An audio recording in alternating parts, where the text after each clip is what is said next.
Welcome to Graham Kerr's Kitchen. It's really two programs in one.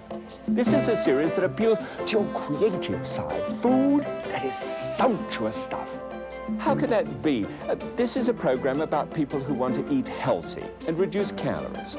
Actually, it's about food with an aromatic quality that fills the nose. Oh, sure. But it's also about keeping my arteries clean by reducing fat.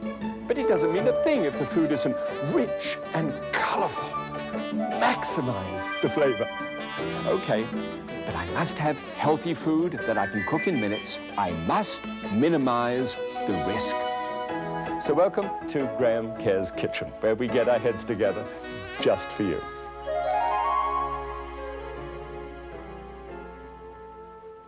Well, welcome to the Saffron Kid. I mean, it's the smallest ingredient of the whole program today, and yet, you know, here I am. Well, anyway, a simple little way of cooking rice, a bit more than just simple, a fantastic way. I'll wrap around a tiny little recipe for you, and then actually build it up into an incredible dish for Christmas. Something that I think would work so well, full of color and texture and everything else. You know, it's all very much the kind of thing that I've been trying to talk about. If you take a plate and you were to take something that you know has actually got fat in it, and you were to literally halve that item with fat, and then were to take vegetables, grains, any form of starch that you like, and throw color into it, and then increase the plate size, what used to be, this little dotted line around there, what used to be the whole amount of something that had fat in it, like meat in some way. But instead of that, you've thrown in stuff that you like to eat and filled the plate up. When you do that, it's amazing how in that one decision to do that one thing, you can get on with a kind of Minimax way of cooking. And it just works so well. And just to show you just how that works, both of the dishes today do that really famously. All right? Come and have a look and see this fabulous idea with risotto.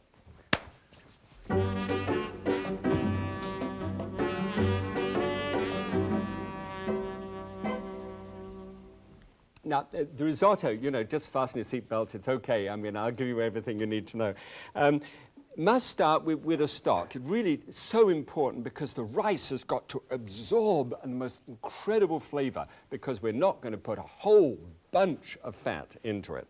All right, a nice large onion, therefore, and celery tops, you know, the stuff you normally trim and throw out, and 4 carrots and a good large bay leaf. That's a magnificent one, isn't it? And then here, 4 little cloves nestling in there. Nestling? They normally nestle, but they nuzzle. Nestling in there are little cloves here, and then also about a dozen black peppercorns. And that would all go, just a little oil in the bottom of the pan, and fry out the onion and just release the oils from it.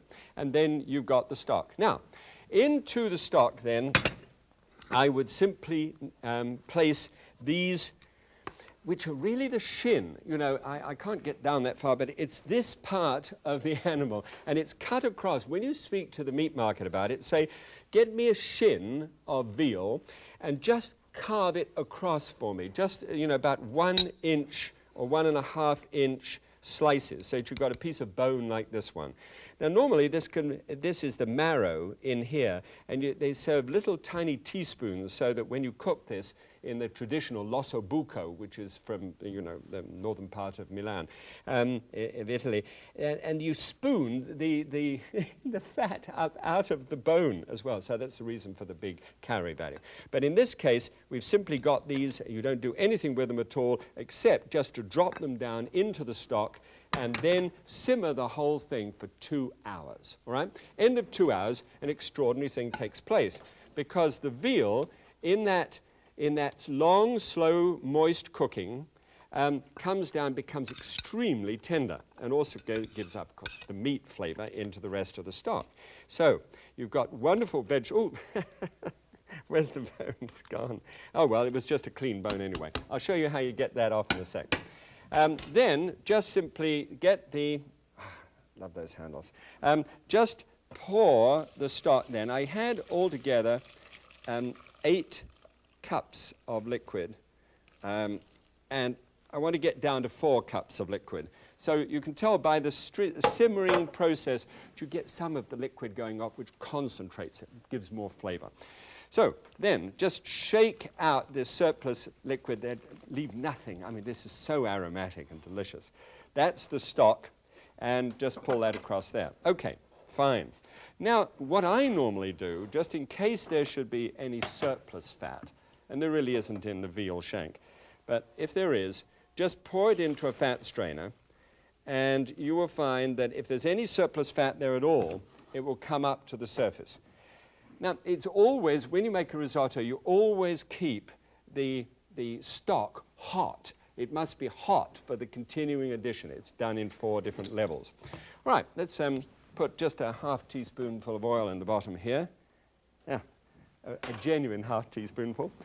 And if you haven't seen this before, here we go again. When you're cutting an onion for any kind of dish, the thing to think of is how large should it be?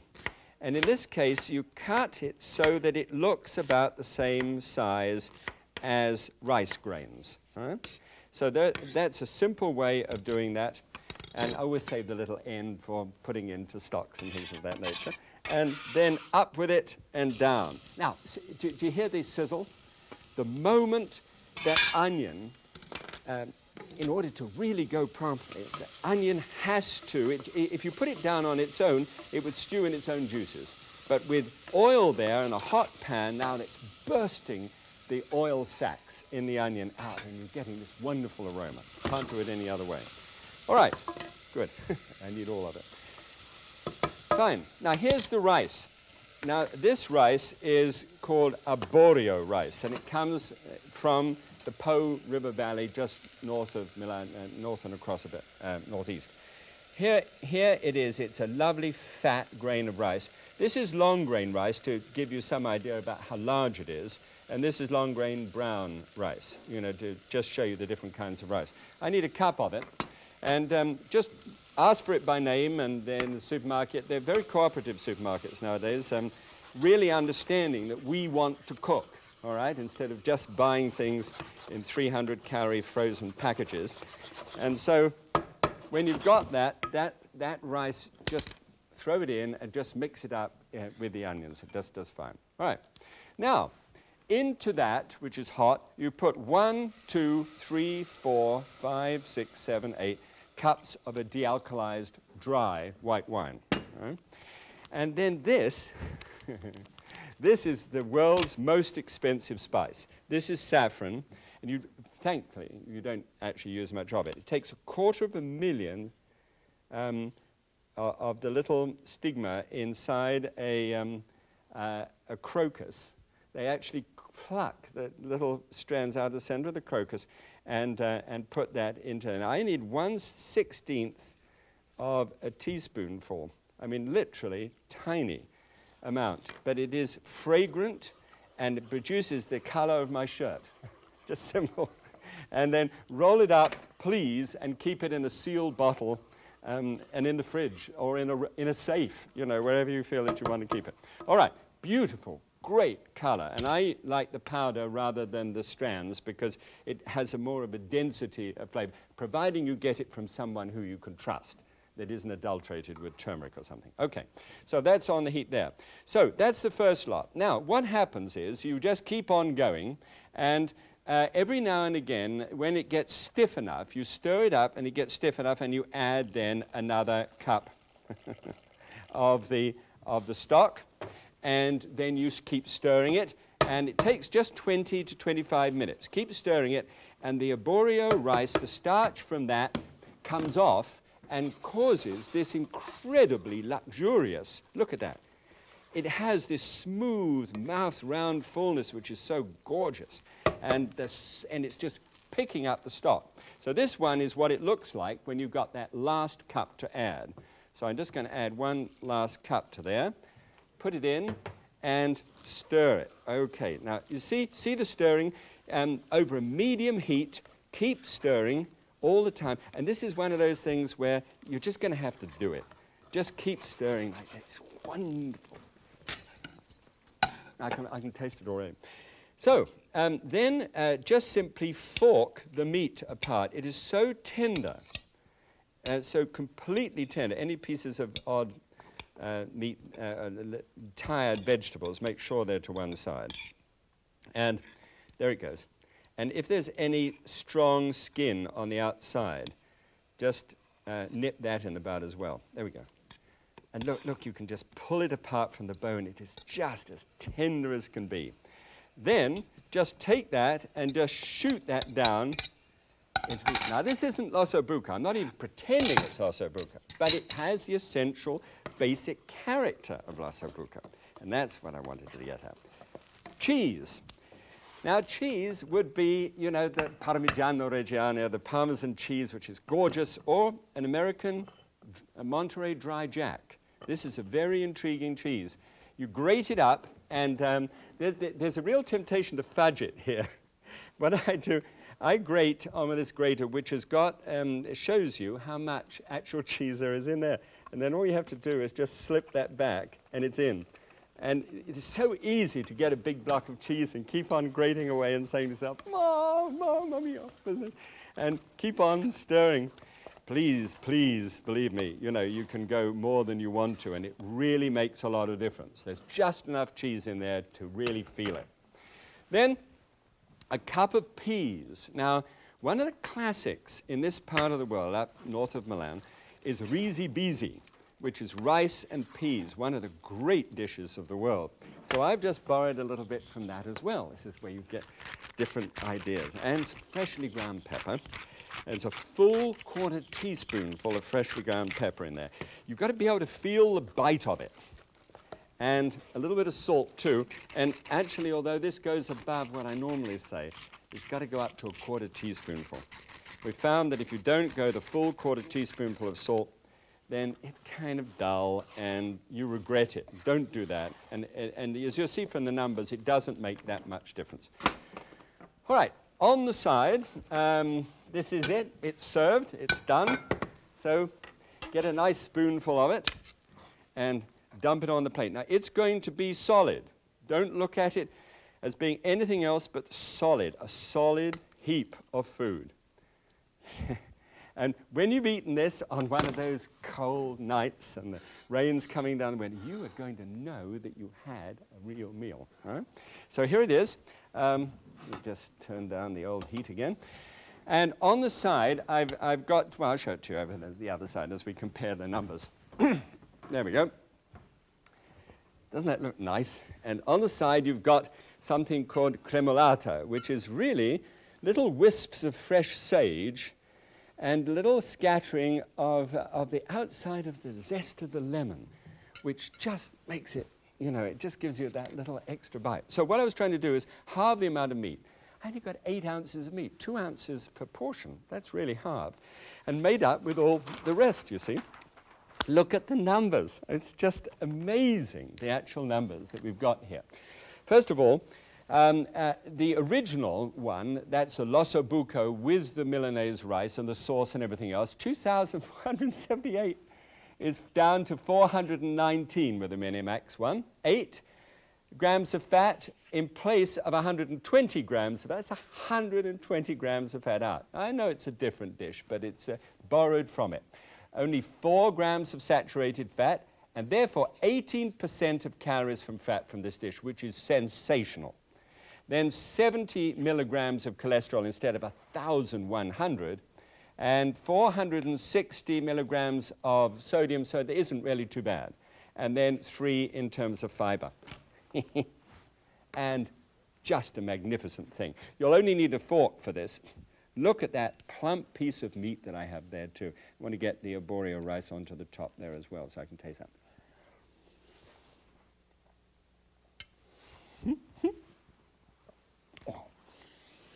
Oh, I love it. And make sure that the lemon and the sage is there on the top. It just is a bright point. It just sparks it up at the last moment. Okay, that really is good. Think of the basic concept of the risotto and then springboard into your favorite dish that you'd like to create. You know, that's the whole idea. Okay, so I'm going to create one. I created this one with Robert Prince, who's my senior food associate. Great idea, brilliant idea of his in the beginning. And I hope you enjoy it. It's just great for Christmas. Oh, perfect. All right, great color and all that. Come on.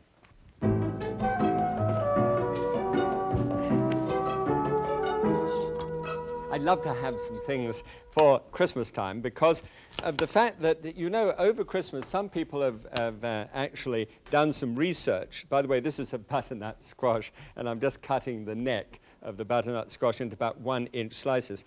Have done some research which suggests that, in fact, we put on about 7 pounds between Thanksgiving and the whole of Christmas. How about that? And that's about 24,000 calories over Christmas time.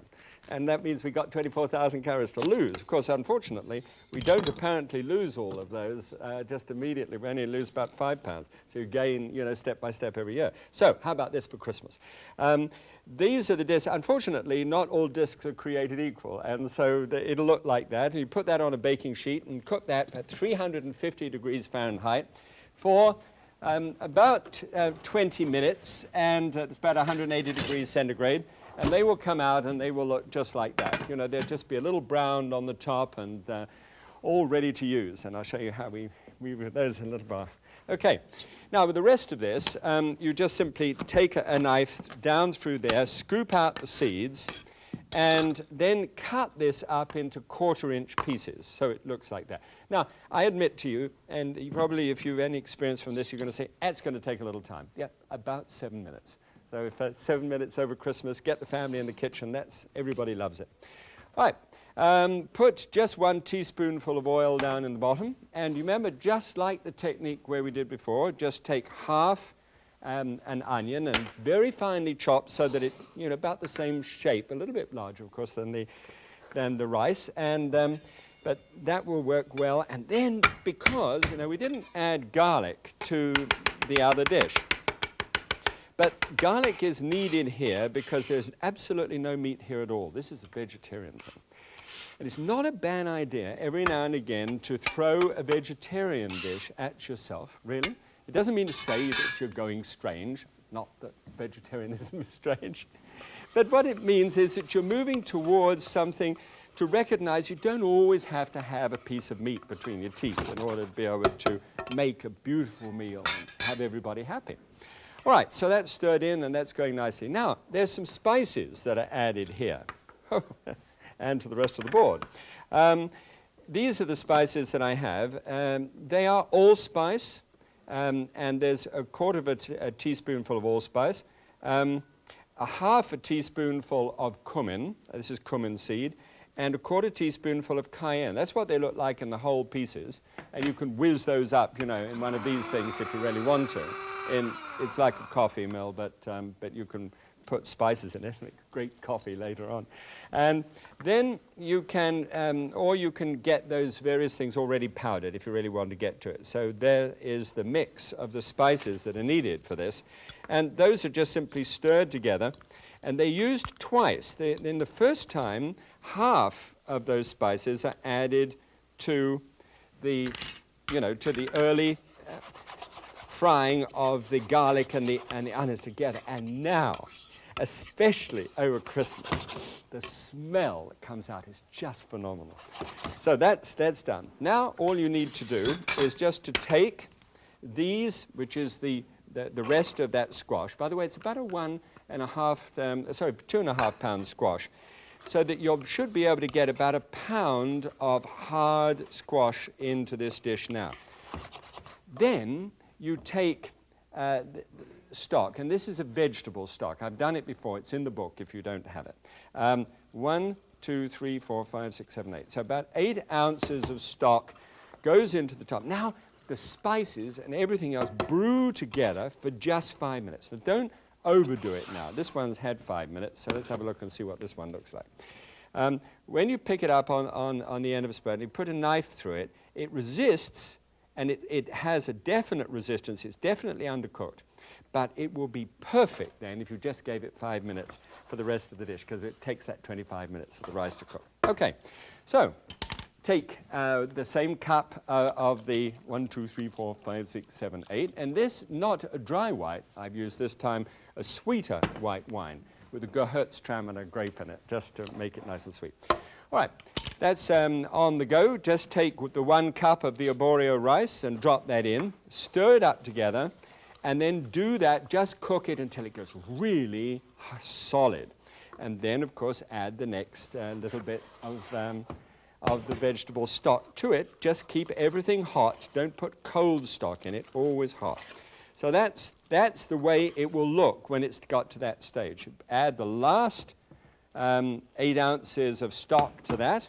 Stir it all up. It must have that fantastic richness to it, which comes strictly out of the starch on the outside of the rice. It's amazing. Okay, now, I'm going to just sock into there, no meat of course, but here, look at that, Christmas. A sweet red pepper, diced up. I know they're a bit more expensive at this time of year, but there we go. And just half one of those. And then 2 tablespoons full of the stalks of parsley, which give that little, now look at the color in there. Half a cup of the grated cheese, again from that thing where you can't fudge, and save back a little cheese later. I've saved a little bit of the garnish here. I've got the parsley and the whole thing all together in order to be able to have that as a garnish over the top. So just a little bit left behind to scatter on the surface. And of course, the pepper. Now you've got some, watch the pepper, especially for the kids, because the cayenne pepper, which is called Creole torpedo, is definitely in that dish, but I also want to add that black pepper, which is so good with this kind of food.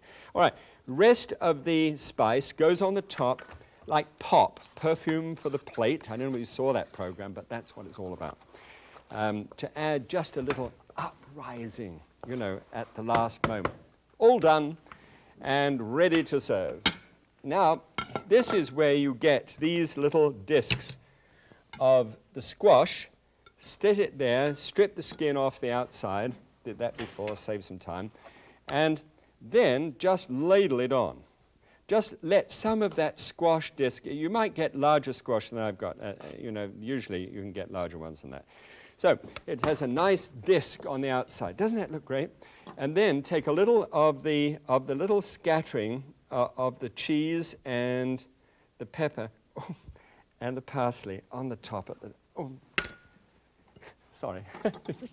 Looks so great. Okay, come along. I'll show you just actually how this compares with the nutrition on the other one. Now, because this dish, the classic one that I'm going to compare this with, notice how this one just pokes out there. It's rather like the sun, you know, like weather forecasters that show it's going to be partly sunny.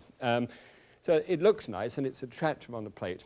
Here's another dish which is almost exactly the same as this. This is with the risotto with 2 cheeses.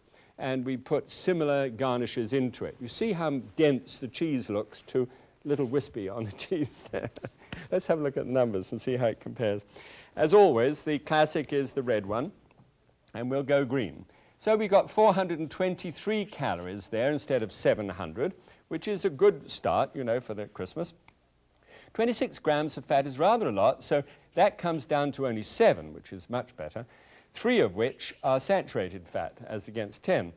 Now that means that instead of a 34% calories from fat thing, I've now got 16% of the calories total that I've got from fat, which is just so much better. Cholesterol wasn't bad at 41, but it's much better at 8. Any part of cholesterol is better. And then sodium is 385, all the way whistling down from 1,629. That's a lot. That comes from some of the dry, harder cheeses, which are very salty. And then dietary fiber is 3, and we whiz that up to 10, which is just, that's about as responsible to the old bowels as you can get, which I know at Christmas time one doesn't really think about, but there we are. So just the fork just goes straight through that wonderful piece of squash, and there it goes. Oh, this is so good. This is really neat. Well, please understand. This, to my taste, is one of the greatest rice dishes ever created. How about that? do try it on your friends and your family. God bless you, and have a very Merry Christmas. Bye.